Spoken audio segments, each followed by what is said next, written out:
Hi friends, நீங்கள் பார்த்துட்டு இருக்கிறது ட்ராமா வேர்ல்டு. இன்றைக்கி நம்ம என்ன பார்க்க போகிறோம்னா, ஆண் தேவதன் கடைசி பணி காதல் அந்த சீரிஸோட பார்ட் 12 எபிசோடு தான் பார்க்க போகிறோம். இதுக்கு முன்னாடி எபிசோடு யார் பார்க்கல போய் பார்த்துட்டு வந்துங்க, அப்போ தான் கதை புரியும். ஸ்டோரிக்குள்ளே போகிறதுக்கு முன்னாடி இந்த வீடியோ பிடிச்சிருந்தா லைக் பண்ணுங்கள், ஷேர் பண்ணுங்கள், கமெண்ட் பண்ணுங்கள். அப்புறம் இது மாதிரி வீடியோஸ் நீங்கள் நிறைய பார்க்க நம்ம சேனலை சப்ஸ்கிரைப் பண்ணி வச்சுக்கோங்க. போன எபிசோட் எதிர பார்த்து முடிச்சுட்டு போனாக்கா ஹீரோன் வந்து பேலட் கம்பெனியோட ஃபங்க்ஷனுக்கு போயிருப்பாங்க. ஹீரோன் வந்து ட்ரிங்கே பண்ணியிருக்க மாட்டாங்க. ஆனால் ஆண்டோட ஃபர்ஸ்ட் பொண்ணு வந்து அவங்க சாப்பிட்ட கிரேப்ஸில் வந்து ஏதோ மயக்க மருந்து மாதிரி கலந்து வச்சிருப்பாங்க. அதை சாப்பிட்டு பார்ட்டியே குழப்பி விட்டுருப்பாங்க. அந்த வீடியோட எண்டில் ஹீரோன் கப்பல்லேருந்து கீழே விழ வேண்டியது கரெக்டாக வந்து ஹீரோ பிடிச்சிருப்பாங்க. அதோட போன எபிசோட முடிச்சிருப்போம். இப்போ அவங்க அந்த 12th எபிசோடுக்குள்ளே போகலாம். ஹீரோன் காலைல ஏந்திரிக்கும் மாதிரி தலைவலிக்குதே அப்படின்ற மாதிரி கத்திக்கிட்டே தான் ஏந்திரிப்பாங்க. அப்போ பார்த்தா லேடி செக்ரட்டரி தான் பக்கத்தில் இருப்பாங்க. ஹீரோயின் வந்து என்னாச்சு அப்படின்ற மாதிரி கேட்பாங்க. அதுக்கப்புறம் ஹீரோனே தலையில் கை வச்சு யோசிப்பாங்க. அப்புறம் ஹீரோயின் போய் ஞாபகம் வந்து நைட் என்ன நல்லா பண்ணாங்களோ அதனால வந்து லேடி செக்ரட்டரி பார்ப்பாங்க. லேடி செக்ரட்டரி சொல்லுவாங்க, நீ ட்ரிங்கே பண்ண மாட்டேன்னு சொன்னியே அப்படின்ற மாதிரி சொல்லுவாங்க. ஹீரோன் வந்து நான் ட்ரிங்கே பண்ணலை அப்படின்ற மாதிரி சொல்லுவாங்க. ஹீரோயினும் டாக்டர் கால் பண்ணி வீட்டுக்கு வர சொல்லுவாங்க. அப்புறமா தான் ஹீரோனுக்கும் ஞாபகம் வரும், எங்கே ஹீரோ அப்படின்ற மாதிரி கேட்பாங்க செக்ரட்டரியை பார்த்து. அதுக்கு செக்ரட்டரி சொல்லுவாங்க, நைட்டு ஃபுல்லாக அவன் தான் உன்னை பார்த்துக்கிட்டான், இப்போ தான் இங்கே வெளில போகிறேன்னு சொல்லிட்டு போனான் அப்படின்ற மாதிரி சொல்லுவாங்க. இப்போ அங்கேருந்து சீன் கட் பண்ணி ஹீரோ தான் காமிக்கிறாங்க. பார்த்தா ஆண்டோட ஃபர்ஸ்ட் பொண்ணுகிட்ட தான் பேசிட்டு இருக்காங்க. இது மாதிரி ஹீரோன் வந்து நேற்று ட்ரிங்கே பண்ணலை, இருந்தாலும் அவங்க ட்ரிங்க் பண்ண மாதிரி நடந்துக்கிட்டாங்க. அவங்க சாப்பிட்ட சாப்பாட்டில் தான் ஏதோ ஒன்று கலந்துருக்காங்க, அதனால சிசிடிவி ஃபுட்டேஜ் மட்டும் கொடுங்க அப்படின்ற மாதிரி கேட்குறாங்க. ஹீரோக்கு தெரியல மெயின் வில்லியே இவங்க தான் அப்படின்றது தெரியாமல் இவங்ககிட்டே வந்து ஹெல்ப் கேட்குறாங்க. கொடுத்துருவாங்களா இவங்க, அதனால அதெல்லாம் ப்ரைவசி அதெல்லாம் நாங்கள் யாருக்கும் தரமாட்டோம் அப்படின்ற மாதிரி சொல்லி அமுச்சு விட்ருவாங்க. அப்புறம் ஹீரோ என்னடா எந்த பக்கம் போனாலும் லாக் ஆகுது அப்படின்ற மாதிரி சொல்லிட்டு தலையை சொரிஞ்சு நின்றுட்டு இருப்பாங்க. அப்புறமா தான் பின்னாடி திரும்பி பார்ப்பாங்க. பார்த்தாக்கா நேற்று வந்து ஸ்மோக் பண்ண போகிறேன்னு சொல்லிட்டு போனோம், பார்த்தாக்கா இந்த இடத்துல மறைஞ்சு போயிட்டு இருக்கான், அதனால புடி அவனை அப்படின்ற மாதிரி சொல்லிட்டு குடுகுடுன்னு ஓடுவார். குடுகுடுன்னு ஓடி எங்கே வந்து நிற்பாங்கன்னு பார்த்தா ஆண்டோட ஃபர்ஸ்ட் பொண்ணோட ஆஃபீஸ் ரூமில் வந்து நிற்பாங்க. அதை பார்த்துட்டு ஆண்டோட பொண்ணு இப்போ இங்கே வந்து போறியா இல்லை போலீஸை கூப்பிட்டுமா அப்படின்ற மாதிரி சொல்லிடுறாங்க. ஹீரோவும் கன்ஃபியூஸ்டாக போயிடுவாங்க. இன்ன வரைக்கும் ஹீரோக்கு தெரியாது மெயின் வில்லியே இவங்க தான் சொல்லிட்டு. இப்போ ஹீரோனை தான் காமிக்கிறாங்க. டாக்டர் கிட்ட தான் சொல்லிட்டு இருக்காங்க, இது மாதிரி ரிசல்ட் வந்து கொஞ்சம் சீக்கிரமாக கொடுக்க பாருங்க அப்படின்ற மாதிரி சொல்லிடுவாங்க. அதுக்கு வந்து டாக்டர் இன்னைக்கு சாயங்காலமே நீங்கள் வந்து வாங்கிக்கலாம் அப்படின்ற மாதிரி சொல்லிட்டு அவங்களும் போயிடுறாங்க. இப்போ ஹீரோமே வீட்டுக்கு வந்துடுறாங்க.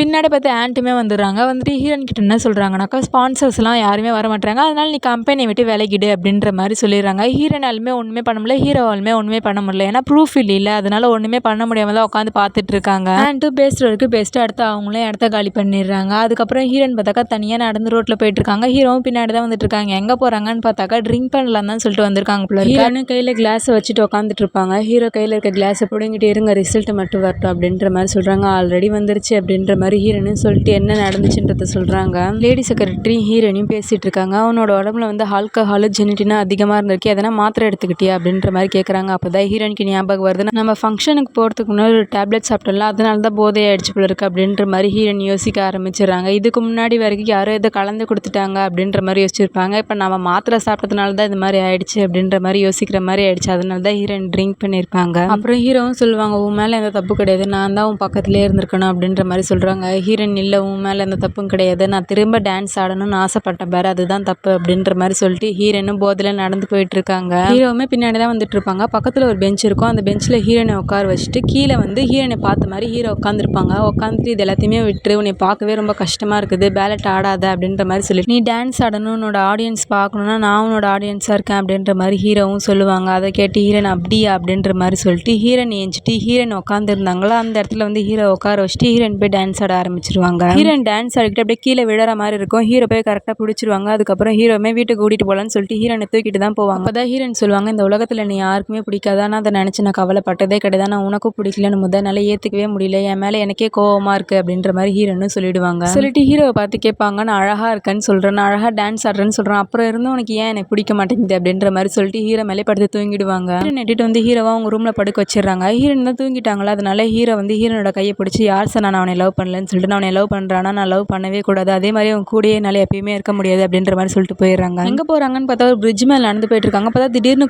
வந்து கழுத்து பிடிச்சி நெரிக்க ஆரம்பிச்சிருவாங்க. நெரிச்சிட்டு என்ன சொல்லுவாங்கனாக்கா, எதுக்காக அவன் மைண்டை பிரெயின் வாஷ் பண்ணிட்டு அவளோட ட்ரீம் டான்ஸ் தான், அதுக்கு நடுவில் நீ வராத அப்படின்ற மாதிரி வந்து ஹீரோ கிட்ட சொல்லுவாங்க. ஹீரோவும் சும்மா கிடையாது, ஹீரோ மாற்றி சண்டை போட்டுக்கிட்டு அந்த தண்ணிலே விழுந்துருவாங்க. ஹீரோ தண்ணிக்கு மேலே தள்ளி விட்டு ஹீரோவே மயக்கம் போட்டுடுறாங்க. மயக்கத்திலே என்ன வருதுனாக்கா, சின்ன பையன் தண்ணியில் விழுந்துட்டு உயிருக்கு போராடுற மாதிரி தான் ஹீரோக்கு கனவு வருது. பார்த்தா திடீர்னு மயக்கத்துலேருந்து ஹீரோ கண்ணு முடிக்கிறாங்க. பார்த்தா சிபிஆர் பண்ணி தான் ஹீரோ காப்பாற்றிருக்காங்க போல இருக்கு. ஹீரோ ஏஞ்சது என்ன சொல்கிறாங்கனாக்கா, ஒருத்தர் தண்ணியில் மாட்டிட்டு இருக்காரு, இருக்காரு, அவரையும் போய் காப்பாற்றுங்க அப்படின்ற மாதிரி சொல்கிறாங்க. அதுக்கு சிபிஆர் பண்ணவங்க சொல்கிறாங்க, இல்லை சார் அது மாதிரி யாருமே கிடையாது, நீங்களே கரையில் தான் இருந்தீங்க அப்படின்ற மாதிரி சொல்லிடுறாங்க. அவங்க சொல்லும் போதே ஹீரோ வந்து சுற்றி முற்றி தேடி பார்க்குறாங்க. பார்த்தா கோ அந்த இடத்துல தான் நின்றுட்டு இருக்காங்க. ஆனால் கோ வந்து இருட்டலில் நின்றுட்டு இருக்காங்க. அது வந்து ஹீரோக்கு வந்து உருவம் மட்டும் தான் தெரியுது, தவிர ஃபேஸ் தெரியல. அதனால ஹீரோவுமே விட்டுறாங்க சைலண்ட். ஹீரோ தான் ஹாஸ்பிட்டலில் காமிக்கிறாங்க. பார்த்தா ஹீரோ வந்து கோவை தான் நினச்சிட்டு இருக்காங்க. அவனா வந்து கழுத்து பிடிச்சான், அவனா காப்பாற்றுறான் அப்படின்ற மாதிரி யோசிச்சுட்டு இருக்காங்க. இருட்டல் நின்னது கோவா தான் இருக்கணும், இல்லை தண்ணிக்குள்ளே இருந்தால் என்ன பண்ணுறது அப்படின்ற மாதிரி ஹீரோ யோசிச்சுட்டு இருப்பாங்க. பார்த்தா பக்கத்து ரூமில் தான் கோவமே இருப்பாங்க. ஸ்க்ரீனை விளக்கிட்டு சொல்லுவாங்க, இதுக்கப்புறம் வந்து ஹீரோயின் வெளியில் வராது அப்படின்ற மாதிரி சொல்லிட்டு கோவமே வெளில போயிடுவாங்க. ஹீரோவும் பின்னாடியே ஓடி போவாங்க. ஹீரோனை சும்மா ஒன்றும் பேலட்ல இருந்து நிற்க சொல்லலை, அவளை எல்லாருமே காயப்படுத்திட்டு இருக்காங்க, அதனால தான் நான் அப்படி சொன்னேன் அப்படின்ற மாதிரி ஹீரோவுமே சொல்லிட்டு போயிடுறாங்க. அங்கேருந்து சீன் கட் பண்ணி ஹீரோனை காமிச்சா ஹீரோயின் தான் பேலட் டான்ஸ் தான் ப்ராக்டிஸ் பண்ணிட்டு இருக்காங்க. ஹீரோவுமே பார்க்குறாங்க. அப்போ தான் கோ சொன்னது ஞாபகம் வரும், ஒரு டான்ஸரை டான்ஸ் விட சொல்கிறது அவங்க உயிரை விட சொல்கிறதுக்கு சமம் அப்படின்ற மாதிரி கோ சொல்லியிருப்பாங்க. இப்போ ஹீரோவுமே அதான் யோசிச்சுட்டு இருக்காங்க. அப்போ அந்த இடத்துக்கு லேடி செக்ரட்டரி வராங்க. வந்து டாக்குமெண்ட் மாதிரி ஏதோ ஒன்று ஹீரோயின் கையில் கொடுக்குறாங்க. என்னன்னு சொல்லிட்டு பார்த்தாக்கா ஹீரோனோட பிளட் ரிசல்ட் தான் போல இருக்கு. அதை எடுத்து கொடுத்து அன்னைக்கு பண்ணதுக்கு நான் காரணம் கிடையாது, என் ஃபுட்டில் யாரோ ஏதோ கலந்துட்டாங்க அப்படின்ற மாதிரி சொல்லிடு அப்படின்ற மாதிரி லேடி செக்ரட்டரி சொல்லுவாங்க. அதெல்லாம் கேட்டு ஹீரோயின் வந்து இதெல்லாம் சொன்னால் மட்டும் நான் நம்ப போகிறாங்க அப்படின்ற மாதிரி ஹீரோயினும் சொல்லிடுவாங்க. அப்போ பார்த்தாக்கா லேடி செக்ரட்டரி கால் வரும். யாருன்னு பார்த்தா ஆண்ட் தான் கால் பண்ணுறாங்க.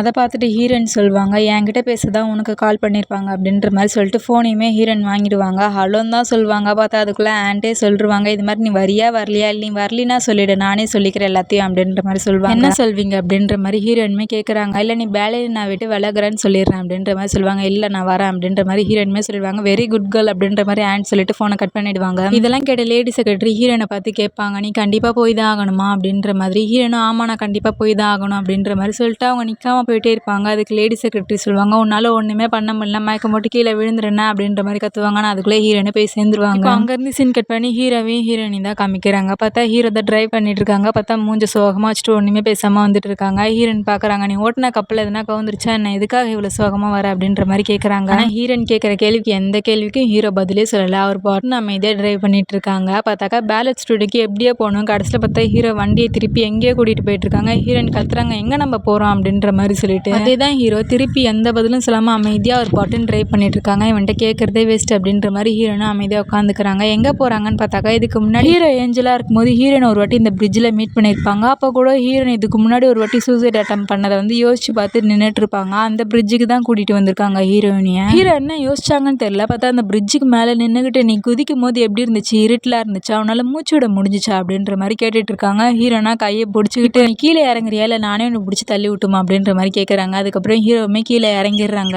பைத்தியக்காரா உன்னால எனக்கு ஒரு மினி ஹார்ட் அட்டாக்கே வந்துருச்சு அப்படின்ற மாதிரி ஹீரோயின் சொல்லுவாங்க. அது என்னோட துரதிர்ஷ்டம் அப்படின்ற மாதிரி சொல்லிட்டு இதை தான் நான் அன்றைக்கே சொல்ல ட்ரை பண்ணேன், அன்றைக்கி நான் உன் பக்கத்தில் இருந்ததுனால நீ அது மாதிரி ட்ரிங்க் பண்ணியிருக்க மாட்டேன் அப்படின்ற மாதிரி ஹீரோ வந்து ஹீரோனை பார்த்து சொல்கிறாங்க.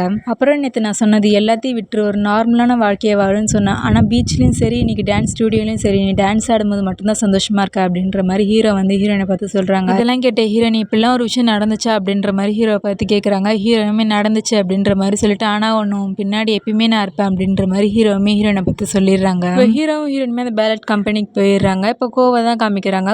அவங்க செக்ரட்டரி வந்து சொல்கிறாங்க, இது மாதிரி அசோசியேஷன் மீட்டிங் நடக்குது, டைரக்டர் மேடமே அங்கே தான் இருக்காங்க அப்படின்ற மாதிரி சொல்லிடுறாங்க. இப்போ எல்லாருமே அந்த அசோசியேஷன் மீட்டிங்கில் தான் இருக்காங்க. எல்லாரும் முன்னாடி ஹீரோயின் தான் நின்றுட்டு இருக்காங்க. நின்றுக்கிட்டு சாரி அப்படின்ற மாதிரி கேட்குறாங்க. கேட்டு அன்றைக்கி நடந்த தப்புக்கெல்லாம் காரணம் நான் தான் அப்படின்ற மாதிரி ஹீரோயினுமே சொல்லிடுறாங்க. கேட்டால் அங்கே இருந்த ஒருத்தர் அன்றைக்கி என்ன ஆட்டம் போட்ட, இது மாதிரி சாரி கேட்டால் விட்டுருவோமா, வந்து முட்டி போட்டு சாரி கேளு, அப்பயாச்சும் உன்னை மணிக்க ட்ரை பண்ணுறோம் அப்படின்ற மாதிரி ஹீரோனை பார்த்து சொல்கிறாங்க. ஹீரோயினுமே முன்னாடி நடந்து போகிறாங்க. இதோட இந்த 13வது எபிசோடு முடிஞ்சு. இந்த வீடியோ பிடிச்சிருந்தா லைக் பண்ணுங்கள், ஷேர் பண்ணுங்கள், கமெண்ட் பண்ணுங்கள். அப்புறம் அடுத்த வீடியோஸில் பார்க்கலாம். பாய்.